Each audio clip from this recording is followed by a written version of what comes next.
मैं हूं भावना शर्मा और आप देख रहे हैं आवाज इंडिया न्यूज का खास प्रोग्राम।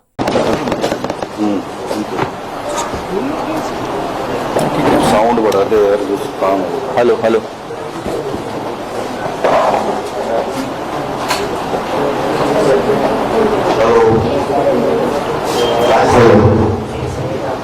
राजस्थान प्रदेश कांग्रेस कमेटी मुख्यालय जयपुर पर नियमित प्रेस वार्ता में आप सभी का स्वागत है। आज हमारे बीच अखिल भारतीय कांग्रेस कमेटी के प्रवक्ता महाराष्ट्र के हमारे मीडिया चेयरपर्सन अतुल लॉन्डे पाटिल साहब जो राजस्थान में एआईसीसी से मीडिया प्रभारी है, वो एक महत्वपूर्ण विषय पर प्रेस वार्ता को संबोधित करेंगे। मैं आमंत्रित करता हूँ अतुल लॉन्डे पाटिल साहब, आपको संबोधित करें। हमारे साथ में राजस्थान प्रदेश कांग्रेस कमेटी के महासचिव राम सिंह कस्वा साहब, जसवंत गुर्जर जी और हमारे प्रवक्ता सुरेश चौहान जी भी हैं। मैं आमंत्रित करता हूँ अतुल जी को। आप सभी का बहुत बहुत स्वागत इस प्रेस वार्ता में। आपने देखा होगा कि जाने अनजाने बाए हुए भाजपा के लोग झूठ बोलते हैं। संस्कृत का एक श्लोक है, वो ऐसा कहता है कि बार बार झूठ बोलो, 100 बार झूठ बोलो, एक वक्त लोगों को वो सच लगने लगता है। कुछ सवाल मैं खड़े करना चाहता हूं। क्या कोई प्रदेश की सरकार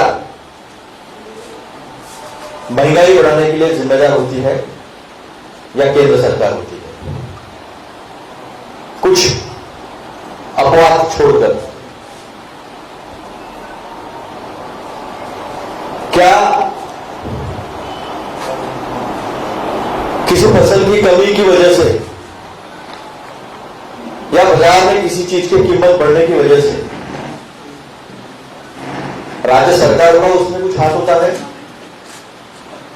या केंद्र सरकार का होता है? क्या जीएसटी के बाद कोई ऐसा टैक्स बचा है, एक छोटा सा एक्साइज और वैट छोड़कर, जो राज्यों के हाथ में रहा है? आपने देखा होगा जब राज्य सरकार का बजट आता है तो पार्ट 2 में केवल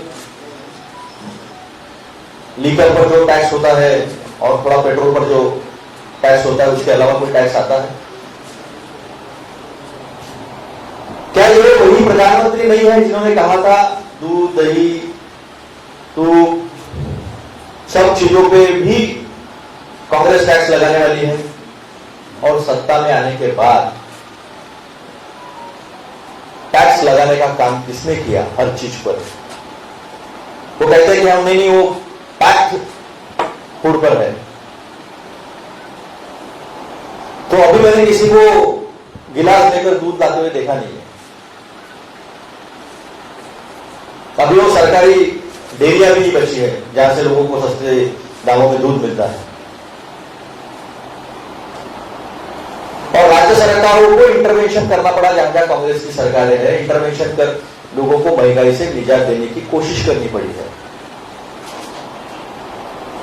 बल्कि राज्य सरकारों को जो पैसा मिलना चाहिए फाइनेंस कमीशन के डिस्ट्रीब्यूशन में, जो डिविजिबल होता है, जो भी टैक्स कलेक्ट होता है केंद्र सरकार के द्वारा, तो फाइनेंस कमीशन जो डिवीजन करता है उसमें राज्यों को फायदा नहीं मिलना चाहिए, इसलिए सेस को बढ़ाया गया है।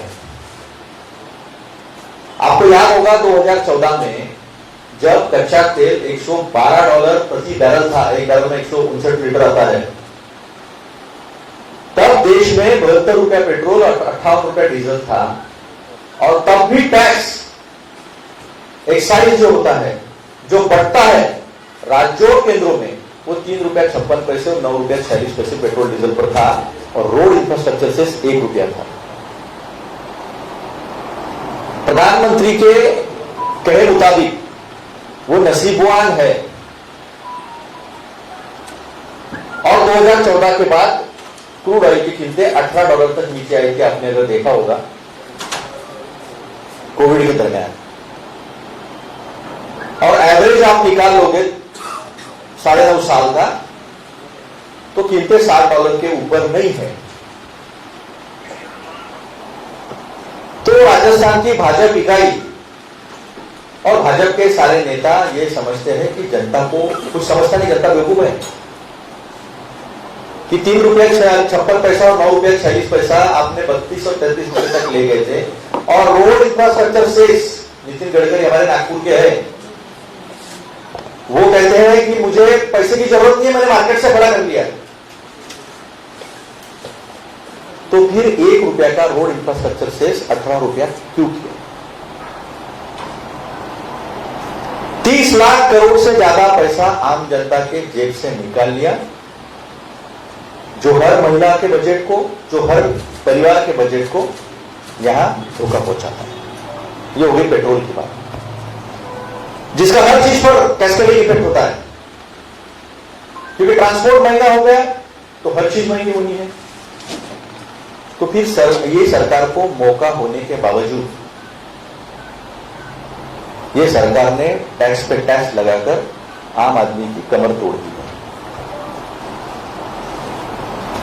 दूसरी बात, बिजली की इन्होंने की थी। क्या बिजली के दर तय करना राज्य सरकारों के हाथ में है? बड़े विद्वान लोग हैं बीजेपी में, आरोप करते समय ये भी नहीं सोचते हैं कि हम क्यों आरोप करें और किस पे आरोप करें। हर राज्यों में नए बिजली बिल के एक्ट के तहत एक रेगुलेटरी अथॉरिटी होती है, और उस रेगुलेटरी अथॉरिटी के पास बिजली कंपनियां अपना खर्चा रखती हैं और उसके मुताबिक बिजली के दाम तय होते हैं।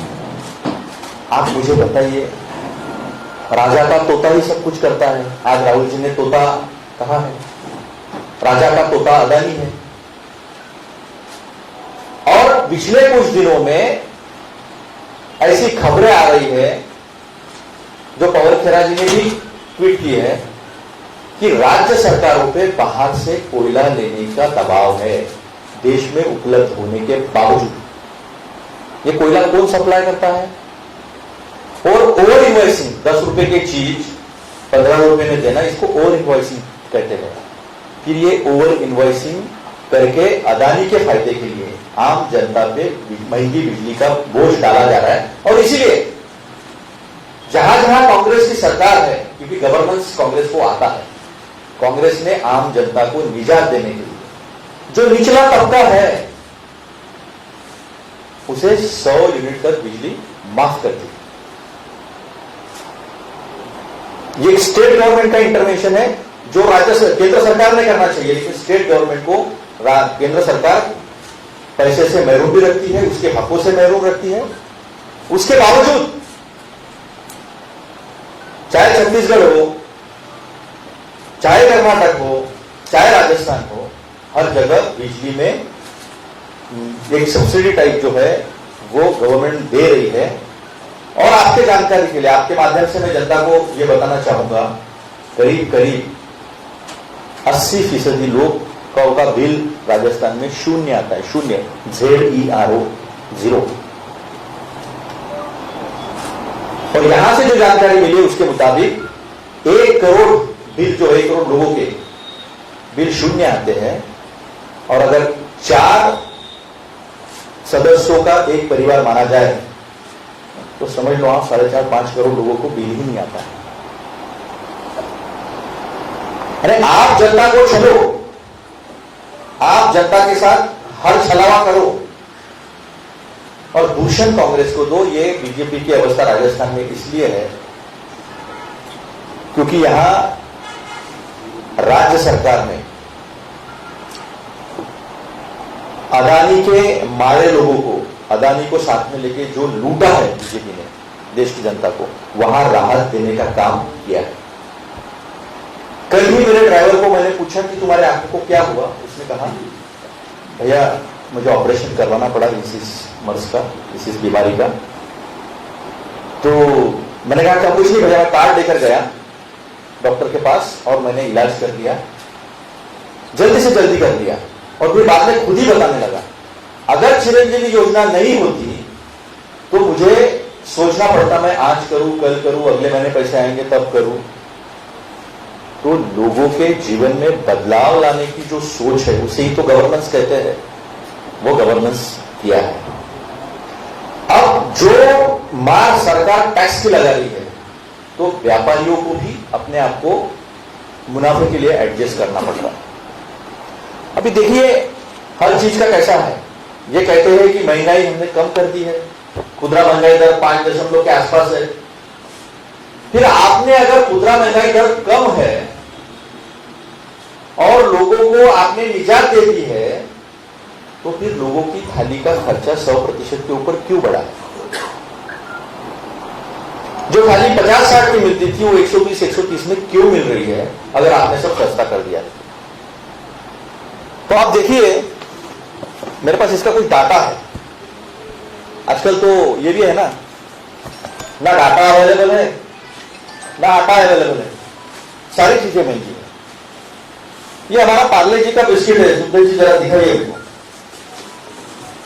ये 5 रुपए का पहले भी मिलता था, आज ये 5 रुपए का ही है। लेकिन इसमें चालाकी क्या है देखो, सरकार जब गवर्नेंस में फेल हो जाती है पूरी तरह, तो किस तरह से लोगों को इसका मुआवजा करना पड़ता है।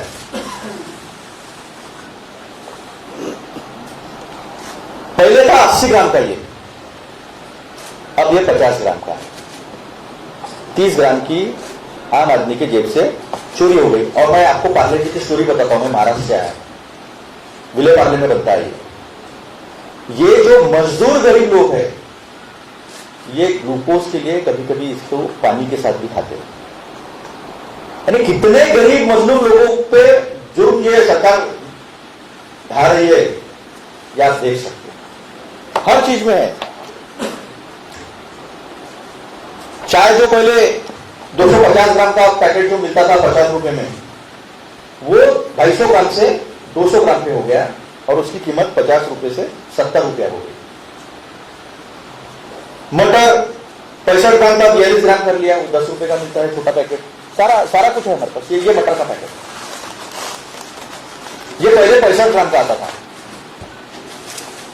अभी ये 42 ग्राम का है।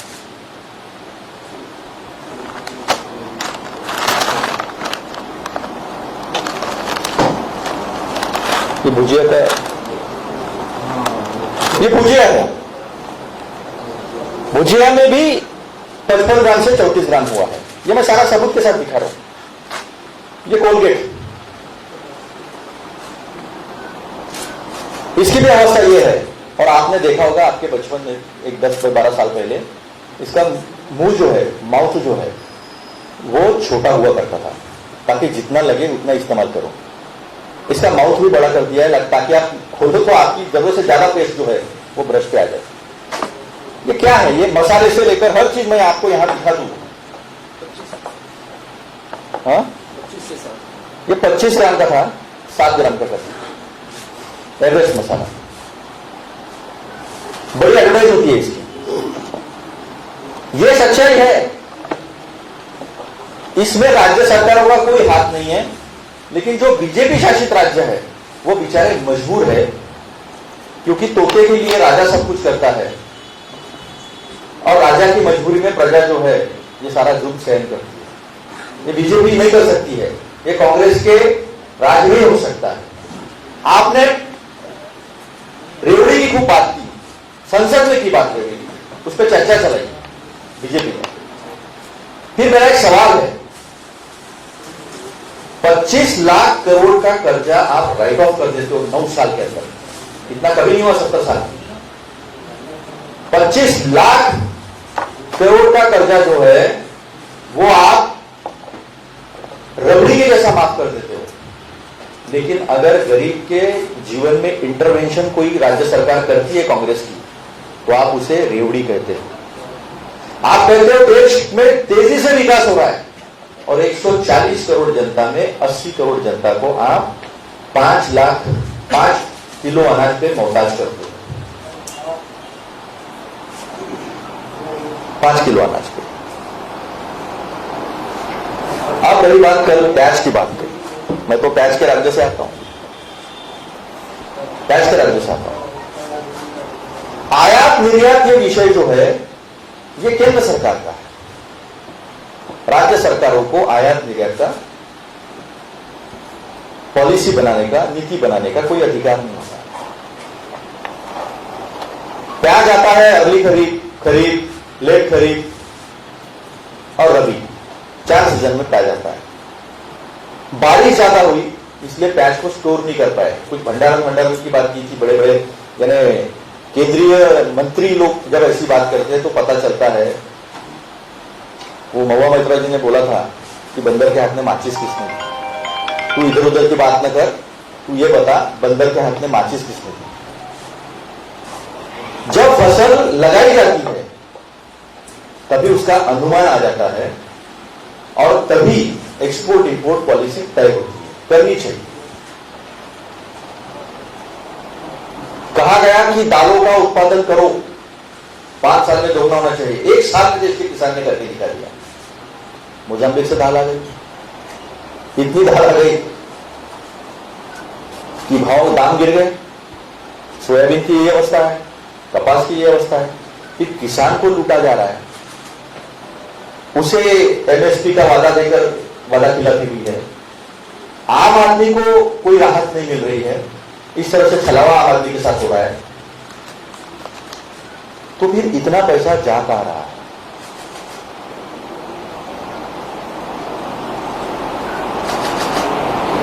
मैंने कोयले के बारे में बताया आपको। इक्विपमेंट चाइना से दुबई जाता है। इनके भैया है विनोद अदानी, वो दुबई से यहां एक्सपोर्ट करते हैं। ये डीआरआई ने किया है 2016-17 में, ये कांग्रेस नहीं कह रही है, ये डायरेक्टोरेट ऑफ रेवेन्यू इंटेलिजेंस ने किया है ये रिपोर्ट। और फिर ये सब चीजों को मिलाकर बिजली के दाम तय होते हैं और इसीलिए बिजली महंगी है। तो सारी महंगाई के लिए जिम्मेदार अगर कोई है तो भाजपा की गलत नीतियां और उसमें इंटरवेंशन लाकर लोगों को राहत देना, लोगों के पीछे खड़े रहना, ये कांग्रेस ने जहां जहां जनता ने कांग्रेस पे विश्वास रखकर सत्ता दी है वहां वहां हमने करके दिखाया। अभी एक गारंटी बहुत अहम है। मैं आपके माध्यम से 2 गारंटियां बहुत अहम है मेरे लिए। एक आम इंसान, एक आम नागरिक के तौर पर और महिलाओं के लिए चिरंजीवी आपदा राहत योजना लाई है। बारिश आती है, फसल खराब हो जाती है, लोगों के घर खराब हो जाते हैं, घर की चीजें खराब हो जाती है, उसके लिए आपदा राहत यानी क्लाइमेट चेंज से, जलवायु में बदलाव से जो तकलीफ हो सकती है उसको भी ध्यान में रखा गया है। और इंग्लिश मीडियम की स्कूल्स जो है वो सब जगह खोली जाएगी। तो ये जो रबड़ी कर रहे वो लोग भाग रहे देश को छोड़ के, लेकिन ये जो इंटरवेंशन है, ये इंटरवेंशन से लोग बचा हुआ पैसा अपने बच्चों को अच्छी शिक्षा, अच्छा स्वास्थ्य और आगे बढ़ने के लिए जिंदगी में, क्योंकि एक परिवार आगे बढ़ेगा, एक व्यक्ति आगे बढ़ेगा, परिवार आगे बढ़ेगा तो देश भी आगे बढ़ेगा। आज 83% लोग का परचेसिंग पावर, खरीद क्षमता कम हुई है,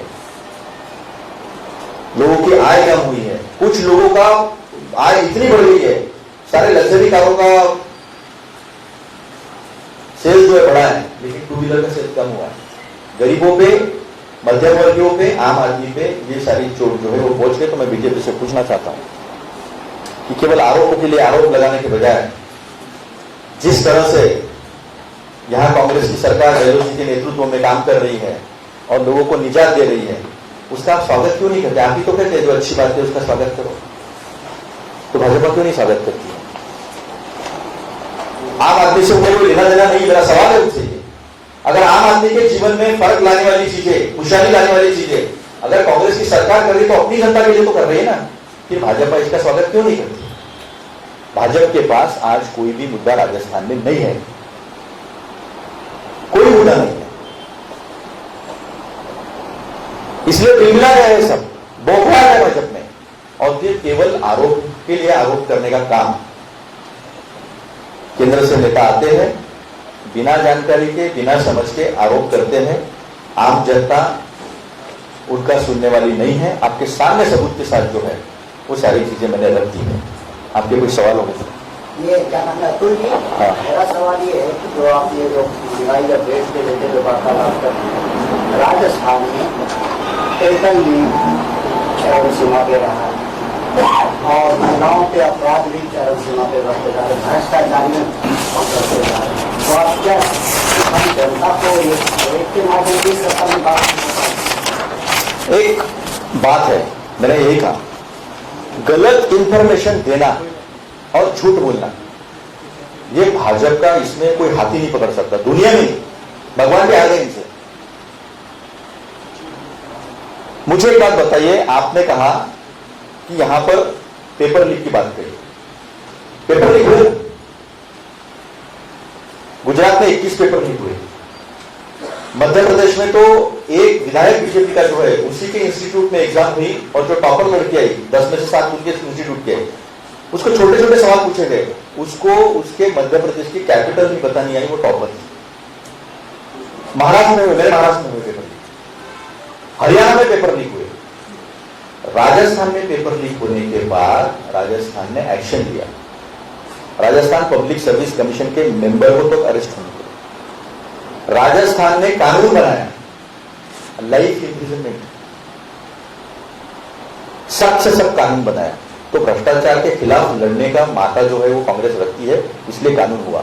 मेरा सवाल यह है कि भाजपा शासित राज्यों में सबसे ज्यादा पेपर लीक होने के बावजूद कितने अरेस्ट हुए? व्यापम में 100 से ज्यादा लोगों की मौतें हो गई, लेकिन मामा से सवाल ईडी ने जाकर क्यों नहीं पूछा? और क्यों कोई कानून, सख्त कानून ऐसा नहीं किया कि ऐसा गुनाह करने की किसी की हिम्मत ना हो? यह कमिटमेंट क्यों नहीं दिखाई?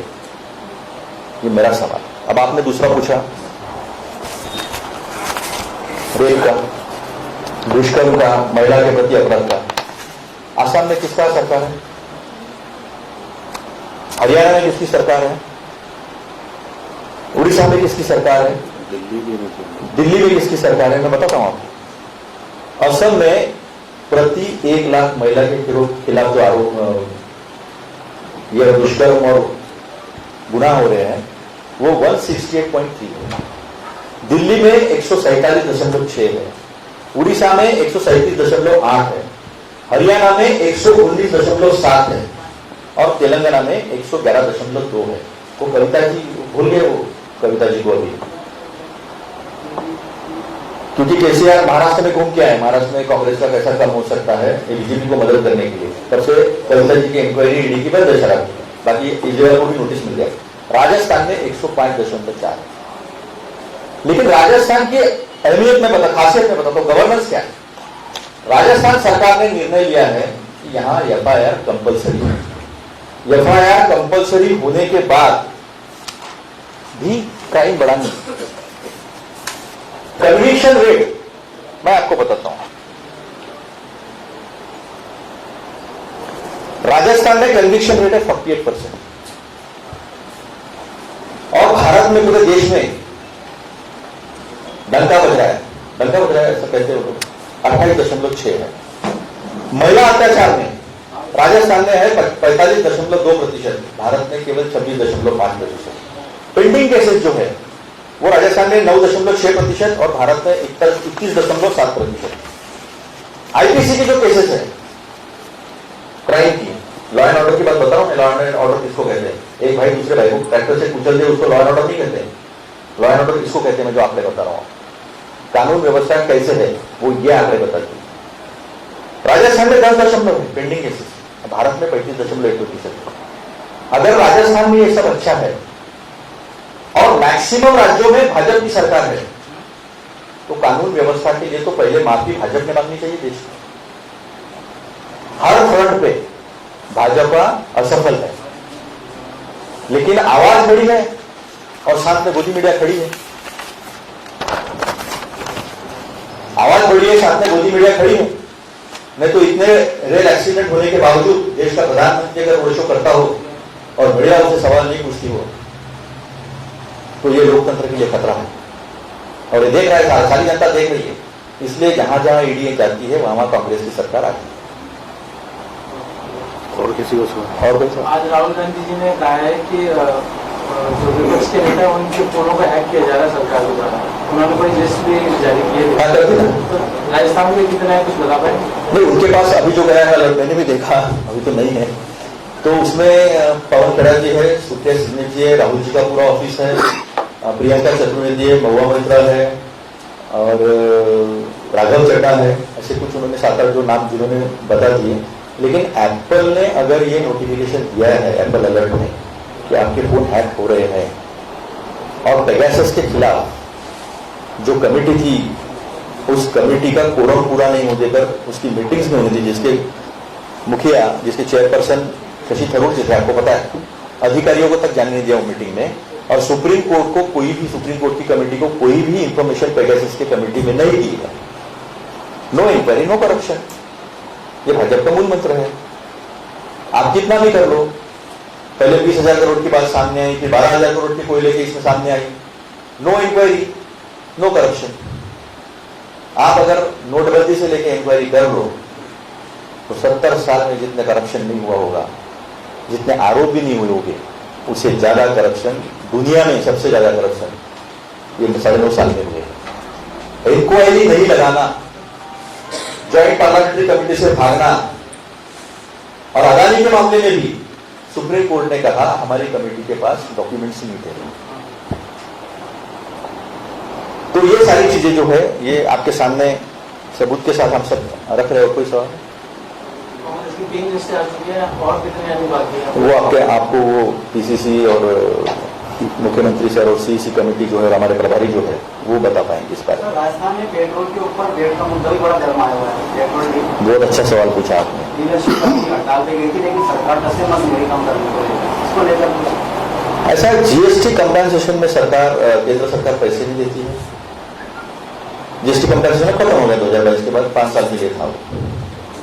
फिर जो टैक्सेस लगाती है उसमें सेस लगाकर राज्य सरकारों को पैसे नहीं मिले इसकी कोशिश करती है। और वैट आपकी जानकारी लेके मैं बता दूं, थोड़ा सा अर्थशास्त्र में भी जानता हूं। वैट जो है वो एड वैलोरम टैक्स है। जितना एक्साइज बढ़ेगा, जितना टैक्सेस बाकी बढ़ेगी, उतना जो है वैट बढ़ते जाता है। This is ad valorem tax. तो पूछना चाहिए भाजपा को कि जब दुनिया भर में कच्चा तेल सस्ता हो रहा था तो आपका टैक्स क्यों बढ़ रहा था? और ये जो वैट की बात कर रहे हैं, वसुंधरा जी के जमाने में कितना था? चुनाव के मुआवजे पे 4% कम करके बाद में और बढ़ाया था। सवाल सिलेंडर भी पूछना चाहिए, 410 का 200 रुपया होने वाला था। हमारी दीदी स्मृति दीदी कितना लेके बैठती थी सिलेंडर? 410 का महंगा था, 1200 का सस्ता है। अभी 200 रुपए कम किया है। मैं बता चैलेंज करके आपके माध्यम से जनता को बताना चाहूंगा, पिछले जितने भी चुनाव में दाम कम हुए सिलेंडर के और पेट्रोल के, वो चुनाव खत्म होने के बाद और बढ़ा दिए गए हैं। आज आज 1 नवंबर है, आज 1 नवंबर को रेट बढ़ने चाहिए। 31 है कल की डेट हुआ 1 तारीख, शायद कल कमर्शियल सिलेंडर पे और बढ़ेगा दाम। कमर्शियल पे बढ़ाएंगे, डोमेस्टिक पे रहने देंगे, फिर बढ़ा देंगे। सवाल यह होना चाहिए कि उज्ज्वला में आपने जितने सिलेंडर दिए उसमें से 87% रिफिल क्यों नहीं हुआ और राजस्थान का रिफिल रेट क्यों ज्यादा है? देश के प्रधानमंत्री बौखला गए हैं। जिस राजस्थान में 500 रुपए में सिलेंडर मिल रहा है और जिसको और बढ़ा दिया गया है, 1 करोड़ से ज्यादा की महिलाओं को मिलेगा, 1 करोड़ 5 लाख महिलाओं को मिलेगा, यानी 1 करोड़ 5 लाख परिवार को मिलेगा। वो वहां आकर कहते मैं 600 रुपए में सिलेंडर दूंगा। जहां 25 लाख की चिरंजीवी योजना है वहां आके कहते 5 लाख का आयुष्मान बीमा ले लो। बौखला है। और अभी तो मैंने सुना है कि बीजेपी ने उनको प्रचार से दूर कर दिया है सारे राज्यों में से, इसलिए गुजरात में रोड शो हो रहा है। तो पूछ लेना थोड़ा सा हमारे बीजेपी के भाइयों से कि मोदी जी क्यों नहीं आ रहे। ये सच्चाई है। पेट्रोल 35 रुपए में मिलने वाला था, उधर कच्चा तेल सस्ता हुआ, इधर पेट्रोल डीजल महंगा होते गया। महंगाई के ये रीजन है, महंगाई के 3 रीजन है। एक, बेतहाशा टैक्स लगाना। दूसरा, जीएसटी के वजह से, जीएसटी बेतहाशा, जीएसटी को एक्सपांशन करना और महंगाई इसके ऊपर जीएसटी लगाने की वजह से महंगाई बढ़ी है। जीएसटी कलेक्शन कोई मैन्युफैक्चरिंग बढ़ा है, लोगों का कंजम्पशन बढ़ा है, डिमांड बढ़ी है, इसलिए नहीं हुआ है। महंगाई बढ़ी है, 10 रुपए की चीज 15 रुपए में मिल रही है और 15 रुपए में जीएसटी लग रहा है, इसलिए जीएसटी कलेक्शन बढ़ा है। जीएसटी कलेक्शन बढ़ने से कोई अर्थव्यवस्था में बदलाव नहीं आया, ये सारी सच्चाई है। तो जीएसटी टैक्स तो कांग्रेस की बनाया हुआ था। बहुत अच्छा सवाल किया आपने। नहीं, हमारा जो जीएसटी टैक्स था वो सिंगल टैक्स था। जब मनमोहन सिंह साहब के जमाने में उसकी जो खाका बना था, तो खाका मैं जानता हूं, उसमें रेवेन्यू न्यूट्रल रेट था। जो 19 इनडायरेक्ट टैक्सेस सब्सिट्यूट होने वाले थे, उसमें अधिक होने वाले थे जीएसटी में, उससे कितना हमें रेवेन्यू मिलता सरकार को, उसके मुताबिक परसेंटेज डिसाइड हुआ था। और मेरी जानकारी के मुताबिक वो 12.5% था, आगे आते थे 14.5% के ऊपर नहीं रहना चाहिए था। रिटर्न सिंपल था। इन्होंने क्या किया, इन्होंने 5 सिला दी और कॉम्प्लेक्स किया उसको, 0.5, 12.0, 18.0, 28.0, 37 रिटर्न भरने पड़ते हैं सर, और उल्टा टैक्स है ये। अगर सेलर ने टैक्स नहीं भरा तो बायर को टैक्स भरना पड़ता है, नहीं तो उसके ऊपर पेनल्टी आती है। छोटे मंझोले और छोटे उद्योग खत्म हो गए जीएसटी की वजह से। इसकी वजह ये थी, ये कॉम्प्लेक्स टैक्स जो है, क्लिष्टता काफी इस टैक्स में, गलत तरीके से लाया है। जीएसटी अच्छा टैक्स है, एक ही टैक्स होता, सिंपल रिटर्न होता, आम आदमी भी अपने घर में बैठ के भर लेता, लेकिन इन्होंने गलत तरीके से लगाया। इसलिए राहुल जी ने कहा था उसी वक्त, this is half back tax. हमने वैट लगाया, सेल वैट लगाया, उसके बाद 2005 में वैट लगाया। आम आदमी को पता भी नहीं चला, किसी को तकलीफ भी नहीं हुई, किसी उद्योग को, क्योंकि उसके पायलट प्रोजेक्ट हुए, उसे समझा गया, सब लोगों को विश्वास में लिया गया, सारे स्टेक होल्डर्स को, और स्मूथली वैट का इंप्लीमेंटेशन हुआ। बताओ मुझे एक मोर्चा, तो मोदी जी के खुद के सूरत में 70% टेक्सटाइल इंडस्ट्री खत्म हो गई, आज डायमंड इंडस्ट्री भी खत्म हो गई। एक में तो डायमंड रस्ते में फेंकी हुई, wrong GST, wrong implementation, wrong policy. क्या ये राजस्थान में सबसे ज्यादा पेट्रोल के ऊपर लगा हुआ टैक्स 36%, बाकी और राज्यों में 7% भी। मैंने कहा आपको, वैट जो है वो एड वैलोरम टैक्स है। वैट कितना है वो मैटर नहीं करता है, बाकी टैक्सेस कितने वो मैटर करते हैं। एड वैलोरम टैक्स है, वहां के टैक्स घट जाएंगे तो ये कीमतें बराबर नीचे आ जाएगी। अदर राज्यों में तो होना, हाँ, अदर राज्यों में हर एक का अपना रेवेन्यू मॉडल है, हर एक का अपना एक रेवेन्यू मॉडल होता है, महाराष्ट्र में भी है, हर एक का अपना एक रेवेन्यू मॉडल होता है। सवाल यह होना चाहिए कि जब कच्चा तेल सस्ता हो गया है अंतर्राष्ट्रीय स्तरों पर, तो फिर देश में टैक्स क्यों बढ़ाया गया? इसमें का एक और झूठ है, वो झूठ ये है कि पेट्रोल बॉन्ड्स खरीदे थे। पेट्रोल बॉन्ड्स का सारा खर्चा मिला था, पेट्रोल बॉन्ड्स 1,90,000 करोड़ के ऊपर नहीं है, इन्होंने इंटरेस्ट नहीं भरा है 2022 तक। तो पेट्रोल बॉन्ड्स का आपने 1,90,000 92,000 की बात लोगों को बताते हो, लेकिन 30 लाख करोड़ आपने उस पर कमा लिए हैं। ये सरकार की लादी हुई महंगाई है भाजपा की।